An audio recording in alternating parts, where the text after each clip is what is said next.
Iyi mwumvanira ijwi rya Amerika ivugira Washington DC mu Kirundi n'Ikinyarwanda.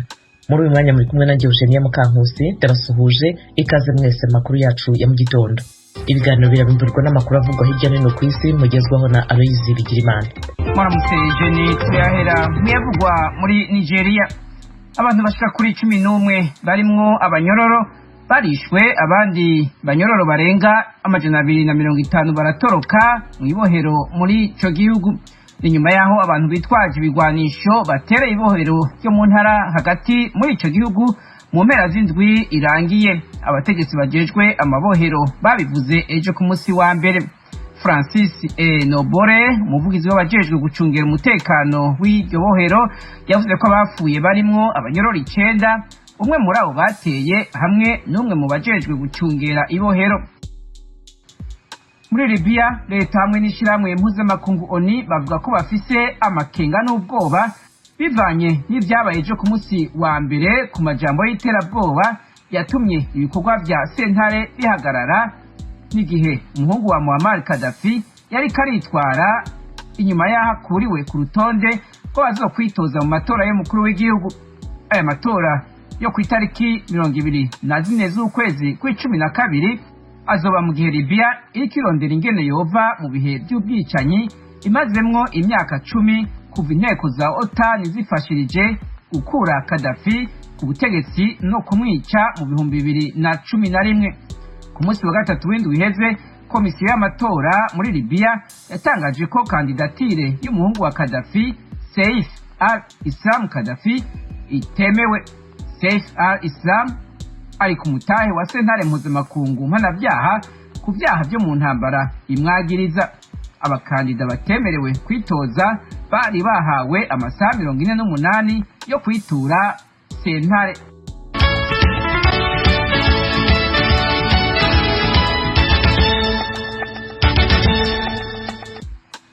Perezida w'Ubushinwa yaremeye ejo ku munsi wa mbere guha umugabane wa Afrika incanco za COVID-19 zingana umuriyaridi, ni mu gihe Afrika ikigwana no kuronka incanco zikwiye zo gukinga uyo mugera.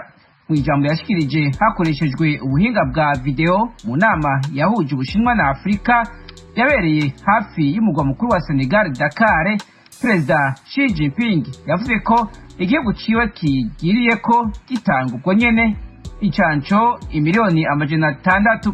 Izindi zisigaye Perezida w'Ubushinwa yavuze ko zizotangwa biciye mu yindi migambi nko gushira amafaranga mu mashirahamwe azozihingura muri Afrika. Tukivuga kuri COVID, ihinguriro ry'imiti ryaha muri Amerika Pfizer riza ryaratanguye gukora ku guhingura urucanco rw'ubwoko bushasha bwa Corona Omicron, mu gihe uruhasanzwe gonanirwa gutururuza ubwo bwoko bushasha. Umuyobozi mukuru w'iryo hinguriro Albert Bourla yabivuze ejo ku munsi wa mbere. Irindi hinguriro ry'imiti rya muri Amerika Johnson & Johnson yavuze ejo ku wa mbere ko ririko ririyumvira naryo guhingura urucanco rwa Omicron kandi rigiye kubishiramwo ingufu. Ejo ku munsi wa mbere ishyirahamwe mpuzamakungu ryita ku magara y'abantu OMS ryaragabishije ko ubu bwoko bushasha bwa COVID-19 uteye ubwoba cyane ku rwego mpuzamakungu.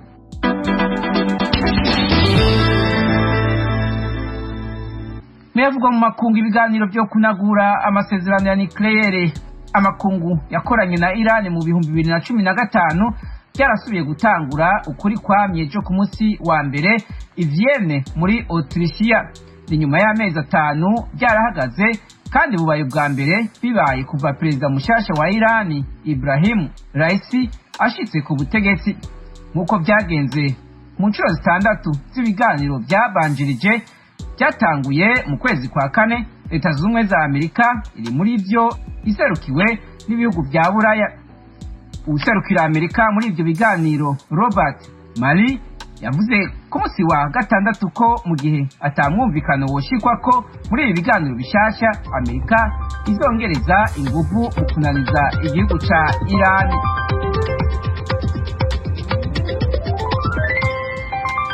Aloyizi Bigirimana urakoze kutugezaho amwe mu makuru avugwa hirya no hino ku isi.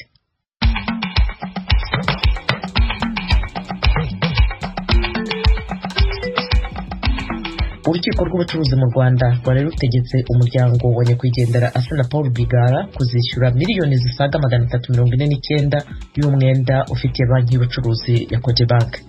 Tugiye kujurira nk'uko nabivuze na mbere hose twajuririye ijuru, ubu tuzakomeza ntabwo ducitse intege na gatoya, kandi kiriya cyemezo nta nubwo cyadutangaje na gato n'ibiriya twari dutegereje. Uyu ni Adeline Rwigara, madamu wa nyakwigendera Assinapol Paul Rwigara. Mu Rwanda kandi mu murenge wa Bugarama w'akarere ka Rusizi hari abaturage bakomeje kuvuga ko bahejejwe mu gihirahiro badahabwa ibyangombwa by'ubutaka batuyeho. Naho mu Burundi komisiyo CNTB ishinzwe gukemura ibibazo by'amasambu n'indi mitungo ifite impungenge ko igihe yahawe kigiye kurangira itararangiza gutunganya inshingano yahawe mu myaka 15 ishize. Ibisobanuro birambuye kuri izi nkuru hamwe n'izindi radio yanyu yabateguriye ni mu mwanya ntimujye kure.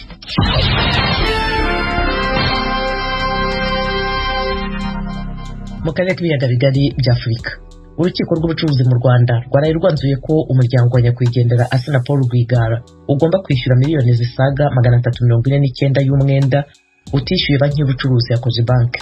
Umucamanza yategetse ko igihe uwo mwenda uzaba utarishyurwa batagomba gusubizwa ibyangombwa byabo ku mitungo itimukanwa. Eric Bagirubusa abahiye inkuru. Mu gihe kijya kwegera isaha umucamanza mu rukiko rw'ubucuruzi asoma icyemezo cy'urubanza uruganda rw'itabi rwa Rwigara Premier Tobacco Company ruburanamo na banki y'ubucuruzi ya Cogebanque byarangiye yanzuye ko abo mu muryango kwa Rwigara batsinzwe. Baregeraga kwemeza ko nta mwenda uwo ari wo wose babereyemo iyi banki no gusaba gusubizwa ibyangombwa by'imitungo itimukanwa batanzeho ingwate ubwo bakaga inguzanyo mu mwaka wa 2014. Muri icyo gihe uko umucamanza yabisobanuye bari batsinguzanyo isaga miliyoni 821 z'amafaranga y'u Rwanda yagombaga kwishyurwa n'inyungu zayo mu gihe cy'umwaka umwe. Umucamanza yavuze ko mu mwaka wa 2017 Prime Insurance Limited yishyuye Cogebanque miliyoni 540 n'isago aho kuba miliyoni 600 nk'uko abo kwa Rwigara bari batanze ikirego. Gusa nyuma Prime Insurance yatanze ikirego mu rubanza rwiswe rw'akarengane isubirisha mu rubanza. Urukiko rw'ubucuruzi ruvuga ko mu 2020 Cogebanque yategetswe gusubiza Prime Insurance miliyoni zisaga 349 bivuze ko hagumyemo umwenda kwa Rwigara bari babereyemo iyo banki. N'urubanza uruganda PTC ruvuga ko rutabayemo umuburanyi bityo ko nta shingiro rwagombye guhabwa. Cogebanque ivuga ko uruganda rwa Rwigara hari rwo PTC rwemera amasezerano y'inguzanyo bahawe n'iyi banki, ikavuga ko ikirego cyabo nta shingiro gifite. Urukiko rw'ubucuruzi ruvuga ko kuba urukiko rw'ubujurire rwarategetse Cogebanque gusubiza miliyoni zirenga 349 kandi ayo mafaranga yari mu yishyuriwe PTC nk'umwenda yari yibereyemo, bivuze ko uruganda PTC rugifite inshingano zo kwishyura uwo mwenda. Urukiko ruvuga ko bikimara kuba nta kindi Cogebanque yari bukore uretse gushyira mu bikorwa ibyemezo by'inkiko yarangiza nayo igahindukira na PTC iyishyuza umwenda wayo. Kucyo kuba uruganda rwa Rwigara rutarabaye umuburanyi mu rubanza rw'akarengane, umucamanza akomeza gushimangira ko bitayikuraho inshingano zo kwishyura umwenda. Ku kijyanye n'inyungu z'ubukererwe kuri uyu mwenda, umucamanza asingiye ku zindi manza zaciwe yavuze ko kuva Cogebanque yaremererwaga kwishyuza umwenda wayo mu 2020 nta cyayibujije kujya kuwishyuza mu bwumvikane.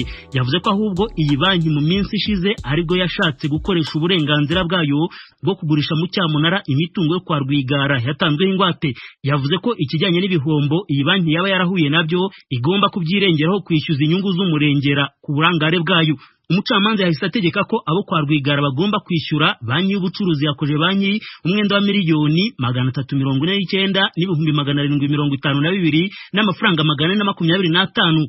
Yabaciye kandi indishyi ingana n'ibihumbi 700 arimo yo gushora Cogebanque mu manza n'amafaranga yikurikirana rubanza ry'umunyamategeko. Umucamanza kandi yategetse ko igihe cyose bazaba batarishyura uwo mwenda batazasubizwa ibyangombwa by'imitungo yabo itimukanwa yari yaratanzweho ingwate. Imwe muri iyo mitungo iherereye i Nyarugenge mu murenge wa Rwezamenyo no mu Kiyovu mu mujyi wa Kigali. N'umwanzuro bigaragara ko utaguye neza, Madame Adeline Mukangemanyi Rwigara umugore wa nyakwigendera ahita ahaguruka asohoka mu rukiko. Ku murongo wa telefone yabwijwe rya Amerika ko bagiye kugarura inzira z'ubujurire.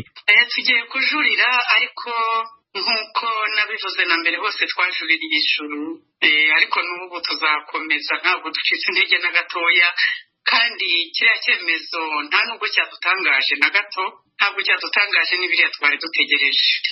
Byarateguwe n'ibimenyetso byagaragaye kandi turiyo.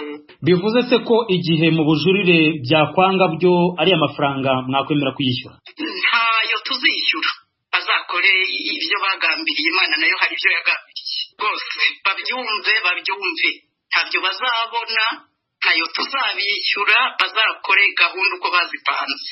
Icyakora mu cyemezo cy'umucamanza ntaho yigeze asobanura niba koje banki yemerewe kugurisha mu cyamunara imitungo yo kwa Rwigara. Ni mu gihe mu minsi ishize yari yaratangiye gushaka kugurisha imwe muri yo. Nkibutsa ko mu 2018 aribwo imashini z'uruganda n'itabi byo kwa Rwigara byarangije gutezwa mu cyamunara.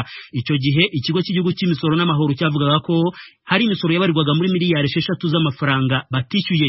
Umuryango wo kwa Rwigara ugakomeza guhakana ibyo byose, ukavuga ko leta igambiriye kubafatira imitungo yabo yimukanwa n'itimukanwa mu mugambi wo kubakenesha.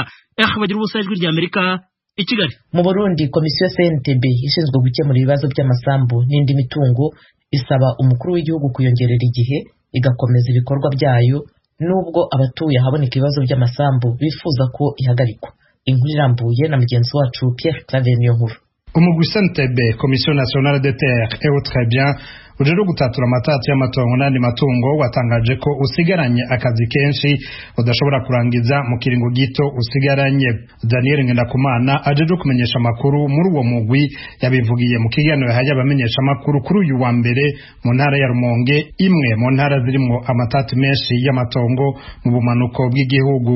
Tugisigaranye imanza zishika 22,000 naho CNTB iri ku kivi. Izo manza ni nyinshi nishobora kuzirangiza muri iki kiringo isigaje.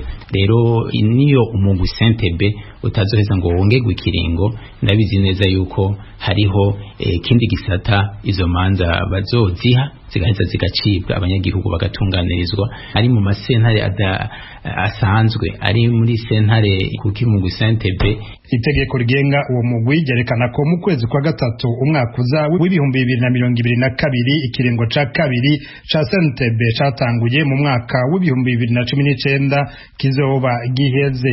Igihe washigwaho mu mwaka w'2006 wari wahawe igikorwa co gutatura amatati yadutse hagati y'abarundi bariko barahunguka bavuye cane cane muri Tanzania hamwe n'abasangwa. Abenshi nabari barahunze indiane za politike zadutse mu mwaka w'1972 n'imyaka yakurikiye, basanze amatungo yabo yarifatiwe n'abandi bantu.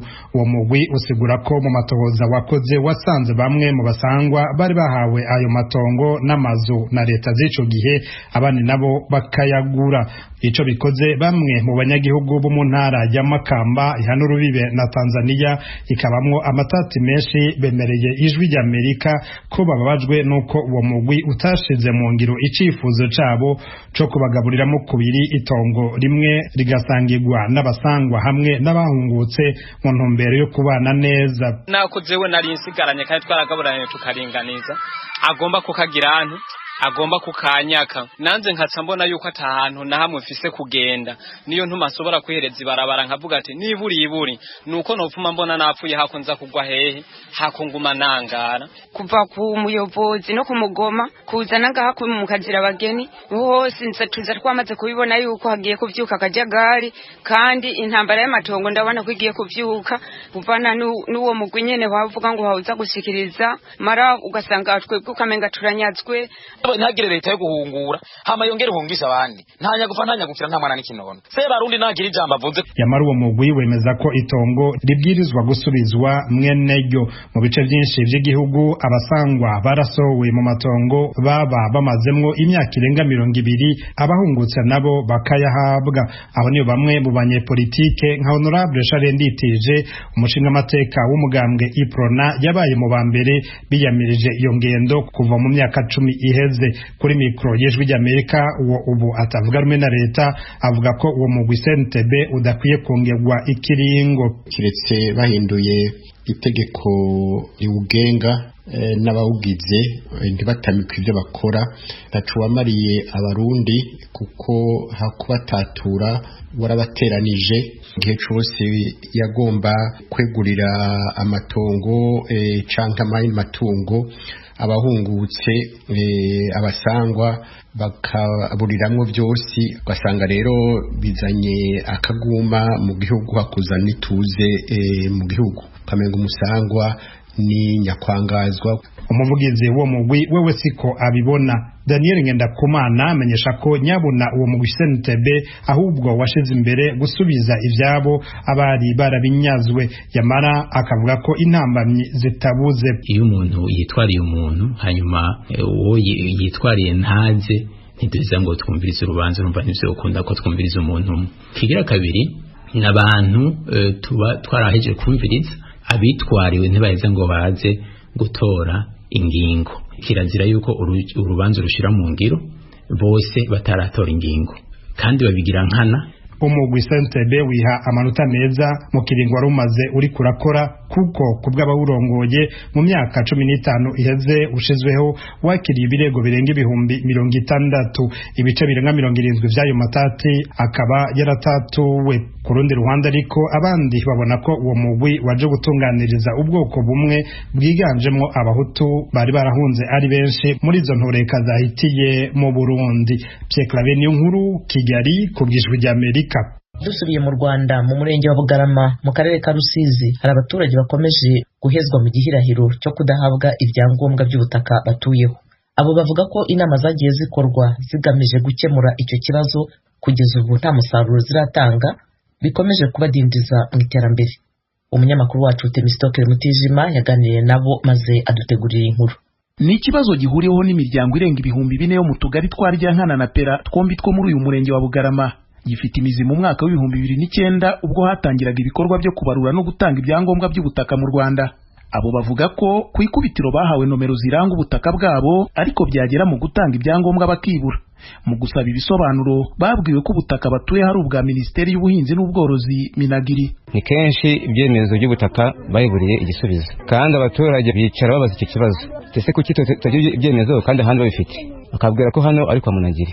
Ese Munagiri acumbikiye abaturage? Ese azaha ibyangombwa? Ese azabimura abatuze handi? Minagiri tuzi ko ari leta. Ubwo rero ubutaka bwabaye ubwa leta twe mu buryo tutazi. Na nubisa tubutuyeho bavuga ko ari ubwa leta, ariko twe twari tuzi ko ari ubwacu. Abasaza bacu aribo bagiye bavugura basogokuru bagareza ba data, n'ubungu tukaba tubutuyeho guca. Ubutaka abaturage bavuga buri mu byiciro bibiri. Hari ubwo batuyeho burimo n'amazu bigaragara ko amaze imyaka myinshi yubatswe, n'ubundi bakoreraho imirimo y'ubuhinzi. Bamwe mu bagaragara nk'abakuze bagituye muri aya masambu ntibemeranya n'ingingo yo kwitirira leta ubutaka bavuga ko ari ubwabo. Bemeza ko aho hamye hatuwe kuva na mbere y'umwaka w'1962. Urugo rumwe rwabaga ruri hano, urundi ruriri zitandukanye. Ubwo ni ku mapayizana, aha ni ku rya 11, hirya ni ku rya 10. Ubwo bari batuye nyine ku mirongo nyine nk'uko za payizana zari zimeze. Jangane ni baravuye ntabwo ndumva vuye handi. Ubundi angaha hamye hatuwe kuva kera. Yitwa ndagwa bari kwegerane, urumva nyine byari bidu. Ndiko kwamye kubutaka nyine ari ubwacu tuburimo. Ntabwo cyari muri gindiki. Nahaje nyine umukobwa hanga nyine hatuye.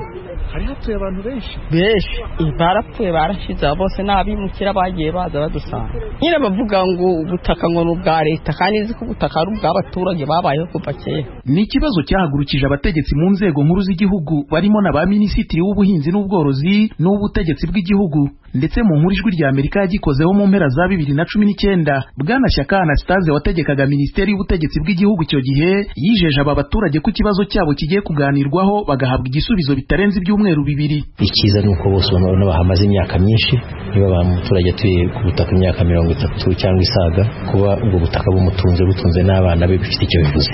Tukaba rero twabasezeranyije ko inzego zigiye kubiganiraho zikareba umurongo cyahabwa, ariko tubezera ko azaba ari igisubizo kinoze kandi kinyura bariya abaturage. Ikibazo cyabo kirumvikana, tuzabikora vuba rero mu gihe kitarenze icyumweru 2. Nyamara kugezana n'ubu igisubizo cy'iki kibazo ntikiraboneka.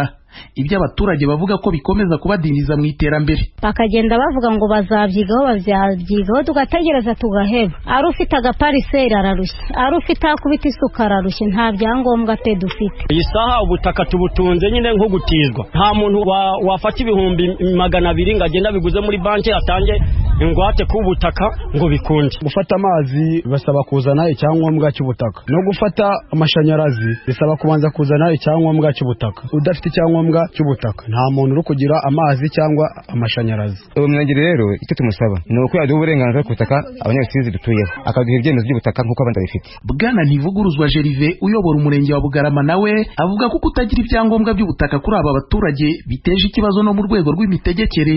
Rero urumva hari abaturage benshi benshi dufite batagira amahirwe yo kwiteza imbere no guhindura imibereho yabo biturutse ku kuvuga ubutaka butabanditseho. Kandi uretse n'ibyo hari n'imanza rimwe na rimwe tunakira, bibaho ko abantu bagirana imanza ugasanga biragorana kumvikana kuri ubwo butaka mu gihe budafitiye ibyangombwa bya burundu, ndetse n'inkiko akenshi ntizinabufataho ibyemezo. Urumva rero icyo gihe n'akarengane kazamo ko twakabaye duha ubutabera ntitumuhe ubutabera uko bikwiye. Ijwi rya Amerika yagerageje kubaza muri Minisiteri y'Ubuhinzi n'Ubworozi, ari nayo aba baturage bavuga ko ubutaka batuyeho bwitirirwa, ariko batubwira ko icyo kibazo cyoherejwe muri Minisiteri y'Ibidukikije.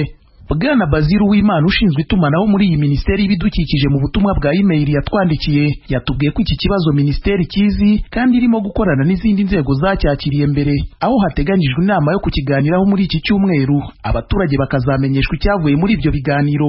Icyakora yirinze gutangaza igihe ibyo bizamara n'igihe abo baturage bazamenyesherezwa icyabivuyemo. Itegeko ryerekeranye n'imikoreshereze y'ubutaka mu Rwanda mu ngingo yaryo ya 18 ritomora ko icyangombwa cy'ubutaka ari cyo kimenyetso ntashidikanywaho gitanga uburenganzira k'utunze ubutaka ko ari ubwe. Ibyo bikongera impungenge z'aba baturage ko bazisanga bavanywe muri ubu butaka batuyemo bunabatungiye imiryango bitewe n'uko batabuherwa ibyangombwa. Temistokle Mutijima, Ijwi rya Amerika mu burengerazuba bw'u Rwanda.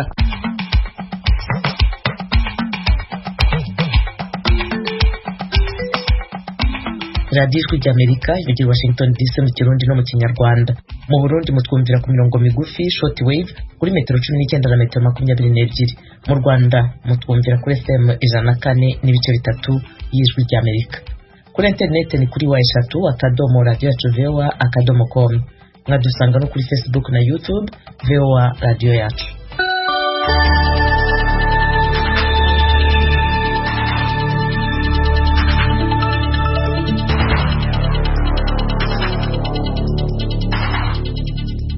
Mu Rwanda Minisiteri y'Ubuzima ejo yashyize ahagaragara urutonde rw'ibihugu 9 abagenzi biturutsemo bagomba guhita bajya mu kato k'iminsi 7.